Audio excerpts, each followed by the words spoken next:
Bonsoir, bonjour mesdames et messieurs, ça dépend de quand est-ce que vous regardez la vidéo, c'est Cartafan17 qui vous parle et aujourd'hui on va continuer à résumer 3 GP de 2025 pour être à jour, pour être ready pour 2026 qui va commencer en mars.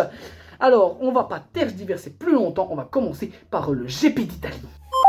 Pour commencer au niveau des qualifications, au niveau du podium, on a Max Verstappen, Norris et Piastri. On a au niveau des moments marquants, on a Verstappen qui signe une pole superbe avec une monoplace parfaitement équilibrée sur les longues lignes droites de la qualification, ce qui lui donne un avantage. Les conditions d'aérodynamique très spécifiques du GP ont rendu les tours délicats avec un vent variable dans certains secteurs qui a perturbé quelques pilotes lors de leurs plusieurs tentatives.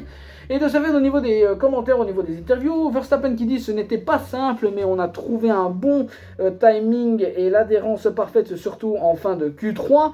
Être en pole ici, c'est fantastique. Ensuite, au niveau de Lando Norris, il dit que très proche de la pole, j'aurais aimé aller un peu plus vite, mes voitures étaient vraiment solides. Oscar Piastri qui dit la McLaren est compétitive et on est prêt pour la course. À retenir de ce fait que Verstappen doit convertir sa pole en victoire pour relancer sa saison et McLaren est en embuscade. Au niveau du GP, le classement est Verstappen, Norris et Piastri. Abandon de Fernando Alonso pour des problèmes au niveau des suspensions, au niveau du tour 24. Déroulement et fait marquant au niveau des départs et premier tour. On a Verstappen qui convertit sa pole en tête dès le premier virage, mais c'est très serré avec Norris et à ses trousses. Dans les premiers hectomètres, la lutte entre les deux se fait notamment dans la zone du premier freinage où Verstappen prend l'aspiration parfaite. Au niveau des stratégies et combats de course, on a Red Bull qui joue la stratégie parfaite.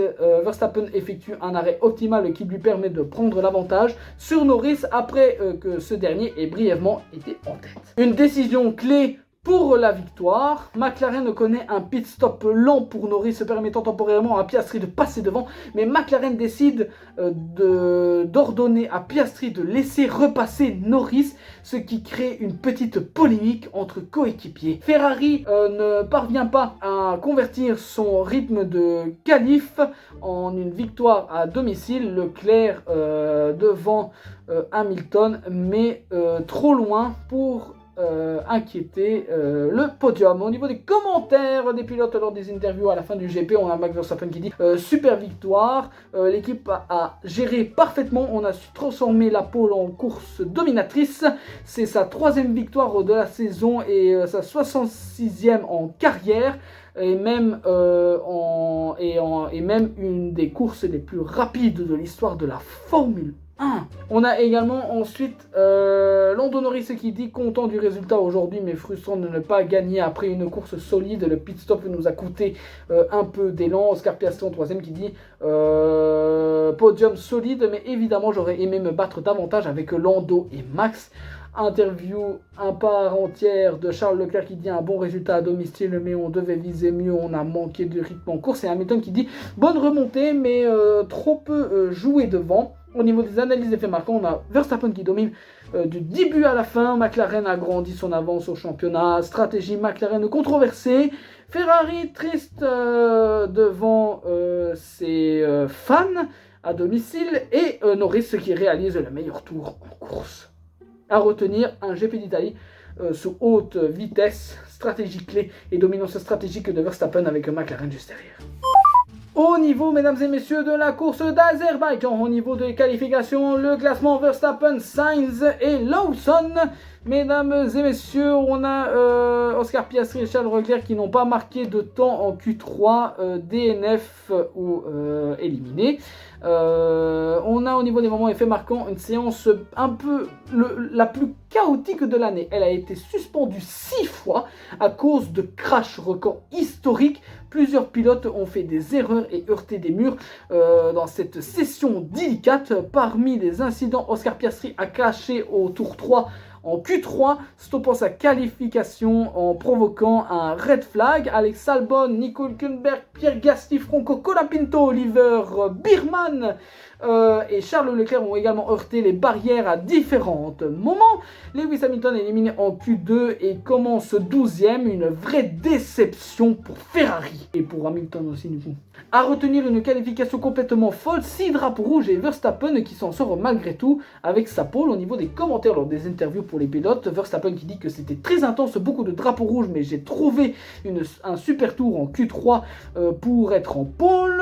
Carlos Sainz qui dit grand résultat pour l'équipe, on est P2, c'est énorme pour nous. Et Lando Norris qui dit pas une superbe qualif pour nous, mais là mais on est là pour la course. À retenir que Verstappen part devant, mais une grille bizarre annonce une course très ouverte. Au niveau de la course, en premier, on a Verstappen, en deuxième Russell et en troisième Sainz. DNF, Oscar Piastri crash au tour 1. Au niveau du déroulement et des faits marquants, on a un départ et tour 1 KO immédiat. Oscar Piastri, leader de championnat, crache violemment au premier tour, ce qui ruine la course presque intensément. Donc de ce fait, abandon. Cette erreur de Piastri est considérée comme une des plus coûteuses de la saison car il perd des points cruciaux face à Verstappen. Au niveau des stratégies de course pour Verstappen, en fait c'est une course stratégique en fait pour lui, tout simplement parce que Max Verstappen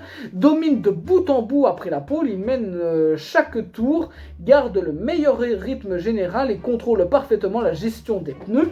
Il réalise une course incroyablement propre dans les rues de Bakou, même si la piste était piégeuse. Au niveau de George Russell, prend la deuxième place grâce à une stratégie intelligente de pneus et de dépassement bien placé, ce qui lui offre un podium solide, et Carlos Sainz qui termine 3e, ce qui constitue son premier podium de la saison et un énorme résultat pour Williams, leur meilleur depuis plusieurs années. Kimi Antonelli du coup termine 4e, égalant l'un de ses meilleurs résultats en carrière, et Liam Lawson et Yuki Tsunoda marquent aussi de bons points pour leurs équipes respectives. Stratégie et technique gestion de pneus, Verstappen fait un seul arrêt, un one-stop, choisissant des pneus durs au départ, puis gérant parfaitement son rythme pour ne jamais perdre son avantage. Piastri a perdu toutes ses chances de points importants après sa sortie au tour 1, une catastrophe pour McLaren au niveau du championnat. Au niveau des commentaires des pilotes lors des interviews,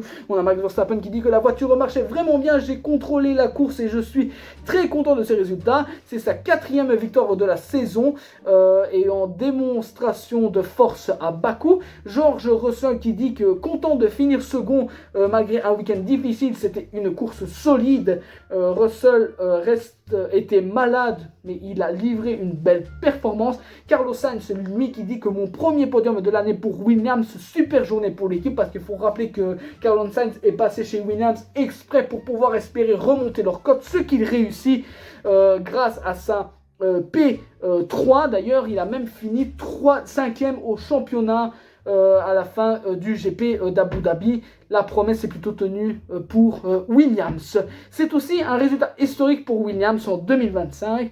Et de ce fait, on a interviewé au parallèle Lando Norris qui dit un peu de rythme aujourd'hui. Difficile de dépasser ici. Finir 7e après une qualif moyenne. Lewis Hamilton, de ce fait, on a interviewé également. Et on lui a dit, on a fait notre course, pas la meilleure des journées. Hamilton, de ce fait, termine 8e après un week-end compliqué. Analyse effet marquant, Verstappen domine Bakou, Piastri crash tour 1, podium surprise de Sainz, Russell solide et Norris 7e. On part ensuite au niveau du Grand Prix de Singapour, au niveau des qualifications, au niveau du classement, on a Russell, Verstappen et Piastri. George Russell signe la pole position dans des conditions très délicates, contrôlant le circuit urbain sous les lumières et portant Mercedes en tête, son deuxième pole de la saison après le Canada. Verstappen et Piastri suivent mais restent légèrement en retrait. Verstappen frustré après avoir été gêné dans le trafic, et Ferrari place ses deux voitures en Q3. mais loin des leaders, indiquant un rythme un peu moins fort. Au niveau des commentaires des pilotes lors des interviews, on a George Russell qui dit un tour presque parfait ici à Maribé, très intense, mais la voiture était solide. Verstappen qui dit on avait un rythme, mais le trafic m'a coûté un peu de fin de séance. Et Oscar Piastri qui dit content de la performance, mais on doit viser plus pour dimanche. À retenir que Russell part en pôle dans sa séance très disputée sous les projecteurs. Au niveau de la course, on a en premier Russell, deuxième Verstappen et troisième Norris, Isaac, Hadjar, Yuki Tsunoda, Lance Stroll, Albon, Lawson, Colapinto, Bortoleto, Ocon, Gasly et Hülkenberg terminent hors du top 10 ou à plus d'un tour. Au niveau des dépassements effets marquants, on a un départ et premier tour. On a Russell qui convertit sa pole en tête dès le premier tour et mène sans interruption tout au long de la course. Verstappen se porte rapidement en deuxième position et commence sa bataille pour rester devant McLaren. Forte chaleur et conditions difficiles, la FIA a officiellement déclaré une head hazard pour ce Grand Prix, une première en F1, j'en parlerai dans une autre vidéo, avec des températures très hautes et une humidité intense, ce qui a rendu le week-end très éprouvant physiquement pour les pilotes. Stratégie, course et bataille de piste, on a Russell qui gère parfaitement sa course du premier au dernier tour, tenant un bon rythme malgré l'usure des pneus dans une chaleur singapourienne. On a Verstappen qui reste constamment dans les échappements de Russell, mais n'a pas réussi à passer et finit deuxième et limite les dégâts au championnat. Lando Norris qui prend une troisième place très solide après une course régulière sans erreur, mettant McLaren à nouveau sur le podium, et Oscar Piastri, malgré une course propre, termine quatrième juste derrière son coéquipier. Au niveau des commentaires lors des interviews, on a George Russell qui dit une course intense, physiquement difficile, mais une exécution parfaite. C'est une victoire spéciale ici à Singapour. Max Verstappen qui dit qu'on a eu une bonne stratégie, content de ses résultats, mais évidemment on voulait plus. Lando Norris de ce fait qui dit on a su rester constant, c'est un podium précieux. On a interviewé au parallèle Oscar Piastri qui dit course propre, mais il manquait un peu de rythme pour être plus haut. Et du coup Lewis Hamilton qui lui a fini 7ème, des soucis de frein et des performances aujourd'hui, mais on a sauvé des points. Analyse effet marquant, Russell domine de bout en bout, Verstappen solide, Norris et Piastri sur le podium. Head hazard officiel et exceptionnel de ce fait, une première en F1, et Ferrari en progrès à retenir, une performance parfaite de Russell et Mercedes, une course éprouvante mais spectaculaire et un podium serré entre les meilleurs pilotes. Voilà mesdames et messieurs, putain ça me fatigue, je vous jure, premier degré, je suis fatigué. Vous ne le voyez pas, hein. Je ne sais pas si vous avez vu les épisodes d'avant, mais là je suis en train d'enchaîner l'intégralité de tous les résumés des GP 2025 pour me donner comme punition de ne pas les avoir fait, de ne pas avoir fait mon comeback plus tôt. Là-dessus mesdames et messieurs, j'espère que ça vous a plu, j'espère que la vidéo vous avez kiffé, j'espère vous revoir dans une prochaine... Aïe, j'espère vous revoir lors de la prochaine vidéo en tout cas, et voilà, j'espère que ça vous a plu. Je suis fatigué, là j'ai enchaîné des journées de tournage etc, je suis sous combinaison etc, c'est un truc de fou. Là-dessus, je vous laisse, je vais directement lancer pour la prochaine qui arrivera je ne sais pas quand, et donc du coup voilà, là-dessus, sur ce, c'était Carte Alpha 17, au revoir.